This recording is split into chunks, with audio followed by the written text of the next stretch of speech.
Halo, ketemu lagi bareng gue Guntur Widianto di channel Mas Dosento. Nah, kali ini gue punya program baru lagi, namanya Jangan Nonton Sendirian. Nah, jadi Jangan Nonton Sendirian ini merupakan program yang dimana gue dan mungkin teman gue atau siapapun yang jadi narasumber nanti kita akan bercerita tentang hal-hal mistis mungkin, tapi itu real yang bener-bener memang pernah gue atau mungkin narasumber gue alami. Nah, tapi sebelum gue mulai di episode perdana ini, nggak ada bosen-bosennya gue ingetin lo semua buat yang baru mengunjungi akun YouTube gue untuk di subscribe. Nah, terus lo lihat-lihat konten-konten gue, kalau ada yang bagus lo like, syukur-syukur lo share supaya nanti semakin banyak orang-orang yang mengunjungi akun YouTube gue. Nah, di episode perdana ini gue sudah ditemani oleh seseorang yang merupakan kakak ipar gue sendiri. Siapa lagi kalau bukan Kak Dimas. Oke, salam kenal. Oke, Kak Dimas, jadi episode perdana ini kita bakal cerita tentang pengalaman kita ya. Waktu itu pulang liburan dari Pengalengan. Nah, jadi teman-teman, gue mulai ceritanya dulu. Jadi waktu itu tahun berapa itu ya, Kak? Nah, itu udah tahun berapa? 2023 ya? Iya, 2023. Jadi waktu itu kita mutusin untuk liburan sekeluarga. Jadi keluarga gue, keluarganya Kak Dimas, termasuk orang tua gue juga kita semua ajak, dan kita nginep di salah satu penginapan yang depannya kebun kebun stroberi ya. Nah, sebenarnya di situ sih nggak ada masalah ya, di villanya itu ya agak-agak gimana, tapi oke lah. Nah, justru pengalaman serunya adalah pada saat kita pulang. Nah, pulang. Jadi buat gambaran, jadi waktu itu kita pakai 2 kendaraan ya. Betul. Nah, waktu itu Kak Dimas bawa kendaraan sendiri. Nah, gue juga dengan istri bawa kendaraan sendiri. Nah, kita jadi dua mobil, iring-iringan. Dan memang kita berangkatnya udah dari siang tuh ya, Kak ya. Betul. Sekitar jam berapa tuh ya? Jam 2, setengah 2. Nah, kita jalan pulang. Jalan setengah 2, dan waktu itu bener-bener yang kejebak macet parah. Nah, pada saat itu gue sampai bener-bener yang capek banget. Akhirnya gue digantiin lah tuh nyetir sama adik ipar gue. Nah, kalau Kak Dimas ini berhubung dia supir bis malam jadi nggak ada yang gantiin. Nah, pada waktu itu sebenarnya serunya adalah pada saat kita kepikiran untuk cari jalur alternatif. Betul. Ya, Kak? Nah, lanjut Kak.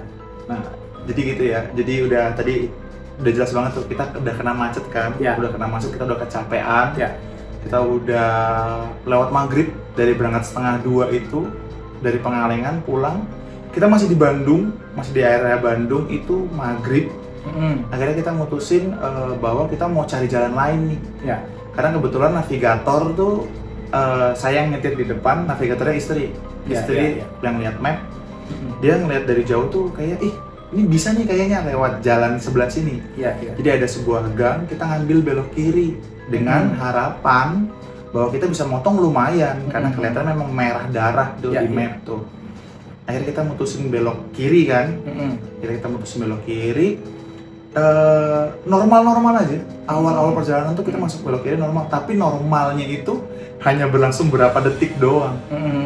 Karena tadinya yang rumah biasa, rumah kanan kiri orang-orang tempat tinggal, tahu-tahu setelah turunan tajam berubah jadi kebun pisang yang kita nggak tahu ada apa aja. Lebih parahnya lagi adalah kita tadinya ngerasa nggak pede buat jalan situ karena sepi banget. Tapi depan kita ada mobil ambulan. Nah, karena kita pikir dia orang situ dan biasa lewat, fine, kita ngikutin bahwa aman nih jalanan. Betul. Pokoknya kita pertimbangannya cuma aman ya. Cuma aman, kita nggak bahaya, jalanannya nggak terlalu terjal atau nggak terlalu tajam. Itu aja kita lewatin. Tahu-tahu jalannya tadi yang nyampe di tanah kosong, sampai ternyata kanan kirinya sampai cuma tanah lapang tapi isinya sampah semua. Kejadiannya tuh dimulai jadi tadinya kita nggak masalah sama sekali buat jalanan situ. Ya.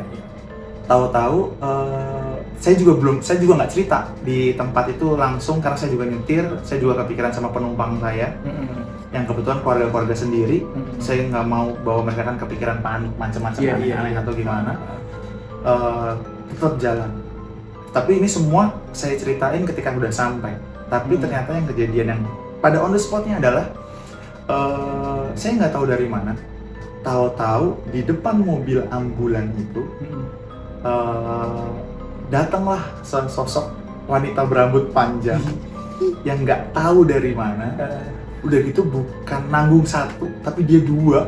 Itu nangkring di depan, naik di atas mobil ambulan itu. Jadi nemplok ya dia ya? Nemplok, bener-bener dia nemplok. Madepnya madep ke belakang ke kita. Madep ke belakang ke kita. Udah gitu. Bentar, tapi di urutannya kan waktu itu. Jadi ini mobil ambulan, ini mobil saya. Nah baru belakangnya mobil Mas dosen nih, Mas Guntur. Jadi mungkin dia juga nggak terlalu sadar ada apa-apa di depannya. Enggak, karena aku waktu itu digantiin nggak. Oh, oke. Oh iya benar. Arul yang kecil. Iya, adiknya. Aku benar-benar yang istirahat. Jadi aku nyupir tuh dengan tahu-tahu ada dua sosok berambut panjang itu datang duduk di atas ambulan tadi dan mereka ngadep ke belakang. Jadi benar-benar diliatin. Dan lebih dahsyatnya lagi adalah bapak mertua aku. Dia tahu-tahu ngomongnya adalah tuh ambulannya ada keranda. Padahal itu di dalam ambulan itu nggak ada keranda sama sekali. Jadi aku berpikir bahwa bapakku bisa lihat yang lain atau enggak. Tapi setelah beliau ngomong kayak gitu, semuanya berubah. Tadinya kita masih santai aja, kita langsung berubah diam. Tahu-tahu ditambah sebuah ucapan yang lengkap dari kakak ipar aku. Waduh, mana aku lagi dapet lagi. Iya bener ya. Langsung betul. Kaica itu kakak ipar tuh langsung dia bilang bahwa, aduh mana aku lagi dapet lagi. Dari situ yang tadinya tempat sampah mendadak jadi tempat acara hajatan yang nggak tahu ada apa, tapi rame banget sama orang-orang yang aku tahu pasti bahwa mereka bukan orang. Aku tahu bahwa mereka bukan orang dan tampilannya memang benar-benar mereka lagi hajatan, rame banget. Dan setelah ngomong dapat itu, kalian bayangin kalau semua orang hajatan itu yang tadinya sibuk dengan kesibukan mereka masing-masing, atau mereka lihat ke mobil kita yang lagi mau lewat, semuanya ngadep ke tempat yang sama. Kemana? Ke mobil kita, dan mereka ngeliat semua itu. Di dalam, saya pribadi cuma bisa nyetir dan ya istighfar dalam hati, berdoa dalam hati. Sedangkan di mobil saya kebetulan tuh itu langsung hening. Kita juga nggak tahu mau apa-apa, juga cuma jalan aja. Kita berharap ketemu tempat yang normal lagi, maksudnya tempat yang ada rumah-rumah warganya lagi, terang lagi. Di situ tuh nggak ada lampunya, nggak ada apa-apanya. Nah, kejadian ini ternyata setelah pulang baru ibu mertua pun juga cerita, oh pantes ya ibu tuh ngelihat kayak banyak orang, tapi cuman kayak bayangan-bayangan aja. Nah di situ aku juga langsung mengkonfirmasi bahwa itu bukan cuma bayangan bu, emang beneran orang kondangan banyak banget. Kondangan banyak banget. Terus di samping orang tanah yang di kanan itu kosong, tempat sampah-sampah tadi itu yang kondangan di situ. Di sebelah kirinya sebelum kejadian ada kakakku ngomong tadi itu, pamungkasnya adalah tadinya tanah kosong biasa aja, sama sampahnya cuman nggak sebanyak yang sebelah kanan tuh bukan sampahnya. Itu tahu-tahu berubah jadi ada banyak kumpulan keranda-keranda yang kerandanya juga bukan besi tapi keranda kayu yang kayak zaman entah kapan itu. Akhirnya dengan baca doa aja kita bablas ngikutin. Dan itu banyak ya kak? Sejauh mata memandang itu keranda-keranda kayu-kayu itu. Dan orang yang kondangan-kondangan itu yang tadinya kondangan punya hajatan nggak tahu kenapa akhirnya mereka bareng-bareng lihat ke kita. Tapi alhamdulillahnya, balik lagi orang Indonesia mungkin semuanya alhamdulillah, mereka tidak ada yang menunjukkan bahwa wajah mereka itu menakutkan, itu nggak ada. Hanya pucat pasi, putih seperti nggak ada darahnya. Kalian kayak bisa bayangin aja. Mereka menghadap semua ke kita dengan, mungkin mereka juga penasaran kayak kalian ngapain kesini? Tapi bukan yang ekspresi marah gitu enggak ya? Enggak, bukan ekspresi marah. Justru mereka tuh kayak heran, kayak ini orang nggak salah nih lewat sini, kayak gitu. Tapi ya udah kita udah terlanjur pilih jalanan itu, kita jalan ke situ. Dan lebih dahsyatnya lagi setelah kejadian itu, si ambulan itu karena mungkin dia cuma sendirian, lumayan speednya lumayan kenceng ya, lumayan kenceng. Lumayan kenceng, akhirnya lumayan jauh meninggalkan kita berdua. Iya. Yang dimana kita adalah orang baru yang nggak tahu jalanannya, tanjakannya ini apa kan. Buat gambaran lu semua, jadi tambahin ya Kak, jadi di kiri kanan tuh bener-bener nggak ada lampu ya Kak? Betul, nggak ada lampu sama sekali. Kalau yang aku lihat itu pohon bambu ya, ada pohon bambu. Ada pohon bambu. Terus ya bener-bener yang literally tumpukan sampah, jadi orang buang sampah dan itu sudah sangat banyak, jadi kiri kanan gitu kan ya. Betul banget. Jadi kayak, jadi kalau mungkin emang beneran orang hajatan kali, gue pastikan itu enggak. Gue pastikan 1000% itu enggak. Karena bener-bener yang gelap dan emang kayak gimana ya, kayak kalau kita ngelihat tempat yang emang itu buat numpuk sampah di situ dan mungkin diambil sama truk gitu ya. Nah, kayak gitu kondisinya. Lanjut Kak. Habis itu kita mulai ke jalan yang lumayan dahsyat nih konturnya. Jadi naik turunnya ternyata naik turunnya lumayan dahsyat. Sampai suatu ketika adalah bentuk tanjakan yang sampai muter 180 derajat. Betul. Jadi kita datang dari arah berlawanan, kita harus muter balik ke atas. Dimana kebetulan kalau aku pribadi nyetir mobil manual, aku lebih pede. Karena lebih berpengalaman. Pengalaman lebih bisa ahli lah. Pokoknya mobil manual itu aku yakin dengan tenaganya. Dan aku yakin bahwa langsung bisa nanjak aku. Setelah aku menanjak, aku berhenti karena memastikan di belakang adalah adik aku yang nyupir. Dia belum pernah tuh untuk nyupir jauh, terutama apalagi di Bandung. Betul. Terus terutama adalah mobilnya Matic. Orangnya full, muatannya banyak orangnya. Akhirnya aku berhenti di atas, nungguin. Ternyata benar. Kejadiannya adalah ketika mereka ngambil tikungan yang sama, mereka selip bannya. Mereka selip bannya, mundur. Dengan terpaksa bahwa harus ngurangin penumpang. Penumpang mulai harus keluar. Terus akhirnya udah, alhamdulillah setelah keluar penumpang itu, mobil bisa sampai nyusul di belakang aku lagi dengan keadaan aman. Nah, yang jadi masalah adalah ini Mas Guntur ini, yang tadinya saya kenal orangnya yang biasa, nggak bisa nahan emosi atau ngontrol dirinya sendiri, tahu-tahu dia tuh marah meledak-ledak, luar biasa. Bener-bener guys, jadi bener-bener marah dia. Jadi memang waktu itu gini ya, jadi gue nggak tahu ini ada penjelasan ilmiahnya apa nggak tahu ya Kak ya. Cuman memang ketika misalnya merasakan atau misalnya ada sesuatu yang mungkin secara energi atau aura bergesekan itu, nah gue tuh biasanya memang langsung kayak ada timbul rasa marah, tapi nggak tahu Kak kenapa, maksudnya kan biasa orang marah karena ada sesuatu ya, ada penyebabnya. Nah itu enggak, dan pokoknya gue pengen banget marah. Nah dan itu udah beberapa kali kejadian dan biasanya kalau habis kayak gitu entah gue yang diliatin atau mungkin teman yang memang dia tahu-tahu nggak sengaja ngeliat juga. Nah kali itu gue beneran marah, dan semarah itu karena gini, logikanya aja ya, nggak berani gue marahin kakak ipar tuh, boro-boro sama sekali nggak berani. Dan waktu itu kan ada orang tua juga kan. Iya betul. Jadi gambarannya ya Kak, waktu itu gue tuh bener-bener yang marah banget sampai apa ya, aku tuh marah. Udahlah, kalau nggak salah ya seingat gue tuh, udahlah gue nggak mau tahu, pokoknya kita nggak ada lewat-lewat gini gitu nggak sih ya, pokoknya iya, betul. Semarah itu. Gitu. Nah dan mungkin karena Kak Dimas tahu apa yang terjadi dengan gue, nanti diceritain setelah ini. Dan tadinya dia juga nggak nanggepin gitu ya. Mungkin kalau nanggepin berantem kita waktu itu. Dan gue setelah masuk mobil ditegur sama istri, sama ibu, sama bapak, tuh kayak iya gue tadi ngapain ya, kayak bener-bener itu Kak, gitu. Aku tuh kayak lonjak gitu langsung, out of control gitu. Kayak bener-bener ini gue tadi habis marahin kakek ipar gue gitu kayak.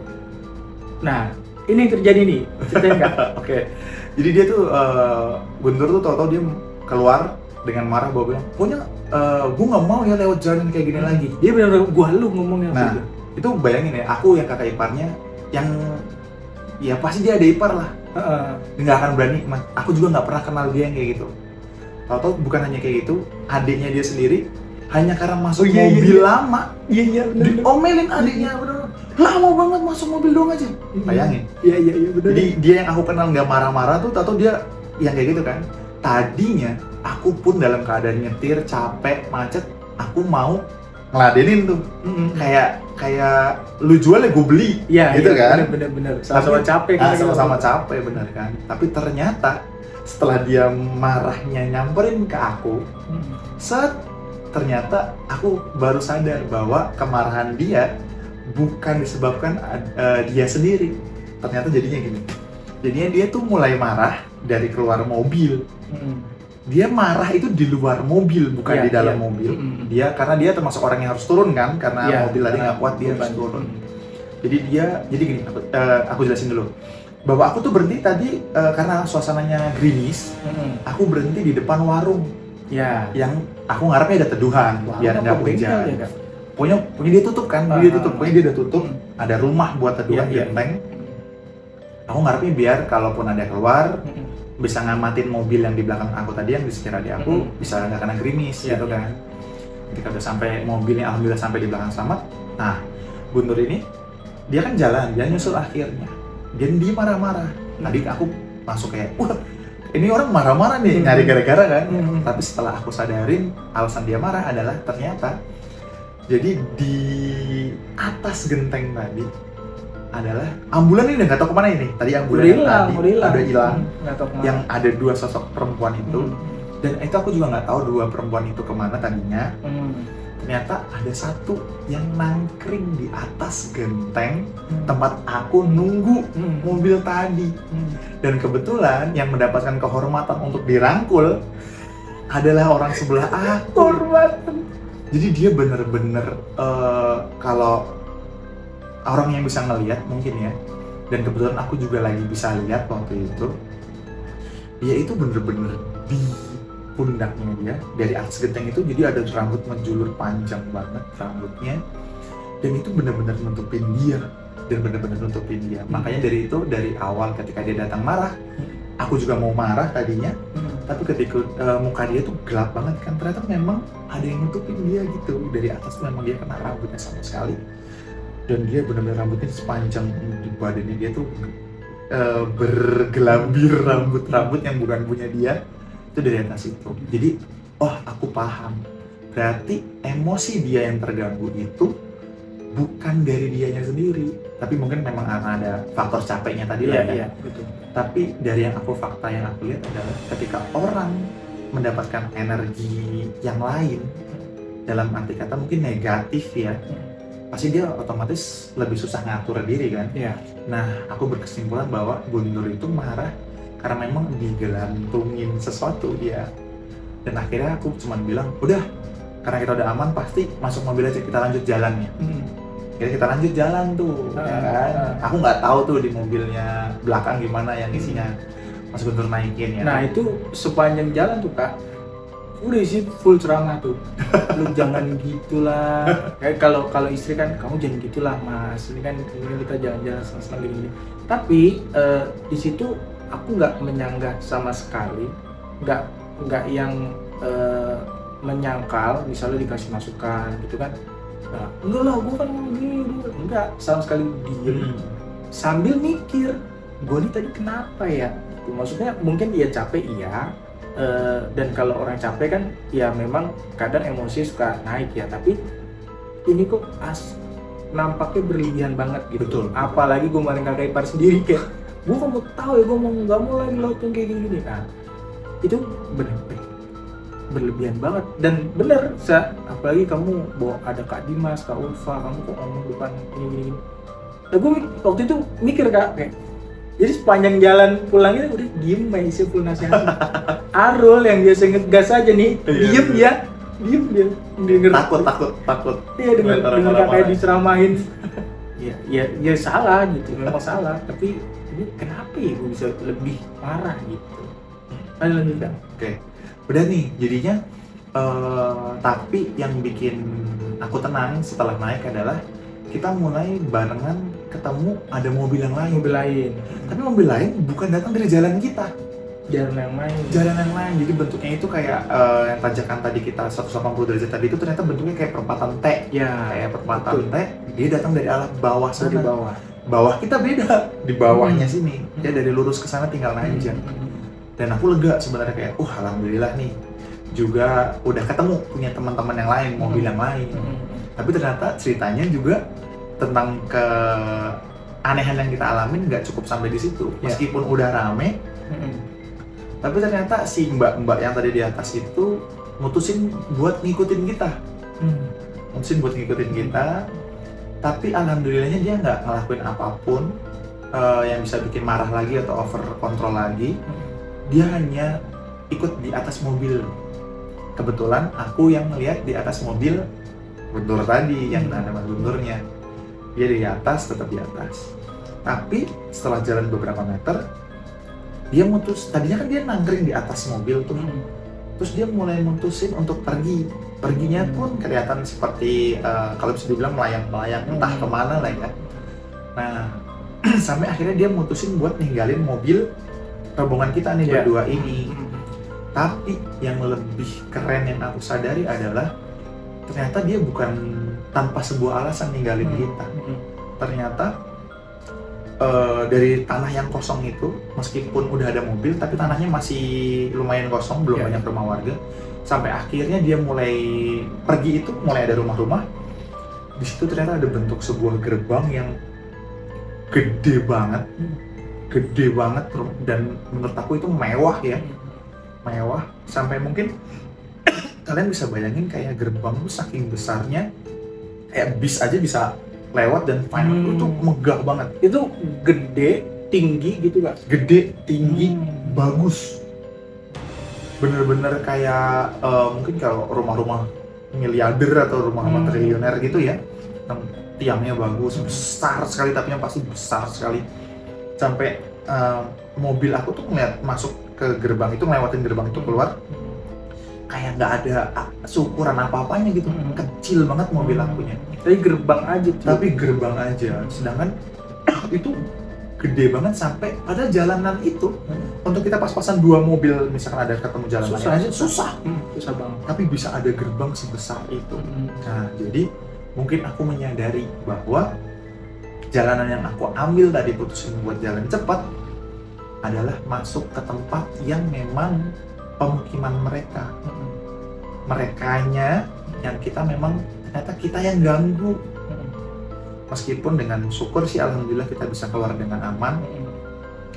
Mereka nggak merasa marah sama kita. Tapi mereka keganggu banget kayaknya. Tapi itu yang paling mengejutkan buat aku adalah gapura itu. Aku belum pernah sih ngeliat gapura yang segede gitu, meskipun di gunung-gunung juga ada gapura mewah gitu ya. Gede dan mewah, keren banget. mungkin ya Kak, bisa jadi kasarannya kita masuk ke teritorialnya dia ya, tuh kayak kerajaannya kan atau apapun itu ya. Itu sih menurut aku kayak aduh, aku tiba-tiba suaranya nih ada kaitannya nggak ya? Cerita Kak, guys, ini kita syuting jam 1 malam. Kan nggak bohong gitu. Jam 1 malam kita syuting. Iya nih. Ya langsung berubah ya. Tapi nggak apa-apa dah. Kak, asli nggak apa-apa Kak. Nggak apa-apa kayaknya. Kayaknya lagi bisa di rumah. Tapi aku belum pernah pengalaman ada kalaupun cerita aku nge-share terus aku kenapa nggak pernah, alhamdulillah. Jadi tapi yang pasti jalanannya berfungsi ya. Maksudnya kita motong waktu banyak, mangkas waktu banyak. Ya. Meskipun dengan cerita yang luar biasa banget. Tapi seenggaknya berhasil dengan tujuan kita yang mempercepat biar kita nggak kena macet banget gitu aja. Cuman ya balik lagi, kita harus bersyukur bahwa kita tuh tadi udah masuk ke wilayah tempat yang bukan punya kita ya, yang ternyata punya orang lain. Orang lainnya juga bukan orang ternyata, dan kita masih diizinkan untuk bisa keluar dengan selamat. Itu aku bersyukur banget sih. Di situ aja paling senang, alhamdulillah.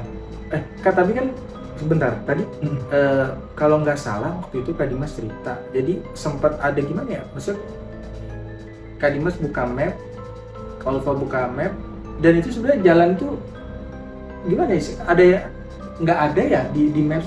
Itu tadi yang makanya tadi karena aku pede karena ada ambulan itu tadi. Jadi jalan itu tuh sebenarnya nggak disaranin. Nggak ada sebenarnya tadinya tuh. Cuman karena dibelokin mobil dan kita mutusin belok, nongol tuh di map. Tapi di handphone aku tuh tadi buka handphone juga, buka map juga. Mungkin juga aku nggak tahu gimana, mungkin karena kualitas merek handphone yang berbeda atau layanannya berbeda, nggak tahu. Di aku tuh jalanan itu nggak ada. Padahal sama-sama Google Map. Sama-sama Google Map. Bukan sama-sama Google Map. Maksudnya bukan satu WAZ, bukan beda aplikasi, hanya sama-sama Google Map. Ya. Mungkin yang kalau bisa dibilang beda ya beda merek handphone aja sih. Provider ya, sama. Harusnya nggak ngaruh sih. Mungkin nggak ngaruh. Karena aplikasinya kan sama. Betul. Tapi di handphone aku jalanan itu nggak ada. Dan di handphone istri aku sebagai navigatornya ada. Dan karena ada mobil ambulan tadi yang belok, ya aku mutusin nggak apa-apa lah. It's okay aja buat aku ngikutin. Karena aku juga bukan sekali dua kali kayak percaya sama orang lokal yang tahu jalan lebih cepet. Ya udah, kalaupun aku nggak ada, orang istri aku ada, mungkin aku versi jadulnya, mungkin mapnya karena belum diupdate atau gimana. Ya udahlah, hajar aja. Gitu deh. Oke, jadi di part akhir ini kalau gue paling namain gini, kesimpulannya pertama, kalau kita mau, ya itu termasuk perjalanan lumayan jauh ya kan? Jauh. Nah, kalau melakukan perjalanan jauh, pastiin banget satu, kita tahu medannya, terus jalannya mau kemana. Terus kalau jalan pintas tuh, ya usahakan yang rada rame lah ya kan? Iya, yang terang. Minimal terang lah, minimal ada lampu jalannya. Jadi aku tuh saranin sama kalian kalau memang mau jalan lagi kemanapun itu, mau lewat jalanan yang nggak biasa kalian lalui, bukan jalan umumnya, pastikan ada penerangan jalannya. Kalau nggak ada, mendingan muter balik deh. Ya, betul. Dan kalau emang kerasa badan udah capek, mending istirahat dulu nggak sih? Betul. Ya, nyampe dengan cepat itu penting, tapi kayaknya daripada nih kejadian nih ini yang kita alamin ke kalian, mendingan. Tapi kita waktu itu udah sempat istirahat juga kan? Iya sih, sempat istirahat kita. Asar dulu gitu kan ya di pom bensin. Tapi karena memang waktu itu kondisinya bener-bener yang jam 2 kita udah check out pulang, terus hujan deras banget kan. Betul. Terus sebagian dari kita ada yang kehujan-hujanan dan macetnya minta ampun. Jadi emang saat itu kondisinya ya kita gimana caranya sampai rumah sih. Betul, kepikirannya itu sih. Jadi nggak salah juga, misalnya justru bagus ketika mobil depan ngusulin nih lewat jalan pintas, cuman memang ya itu ternyata yang tidak terduga itu yang terjadi. Betul, parah banget itu. Jadi benar-benar apa nama jalannya ya? Kalau yang mau tahu nama jalanannya mungkin bisa langsung DM aja ya pribadi ke Mas Lutur ya, nanti kita lihat sendiri deh, ngecek map deh. Oke, jadi buat lo yang penasaran jalannya apa, lo DM aja atau lo ya ke Instagram gue atau kirim email ke gue nanti, karena takutnya kalau kita share langsung di sini nanti gimana nanti warga sekitar apa ngerasa terganggu atau gimana. Jadi baiknya kita rahasiakan, tapi kalau emang lo benar-benar penasaran dan untuk memproteksi supaya nggak kejadian di diri lo bolehlah tanya-tanya. Oke, Kak Dimas, thank you banget udah mau berbagi cerita ke teman-teman. Dan buat lo yang punya kritik, saran, komentar atau apapun, atau bahkan punya cerita, lo tulis aja di kolom komentar atau DM ke IG gue dan gue akan balas. Dan kalau memang misalnya gue ada ide nih bikin gini, oke, nanti kalau emang sekiranya memungkinkan kita bikin kontennya. Oke, sekian dulu episode kali ini, kita ketemu lagi di episode berikutnya. Bye.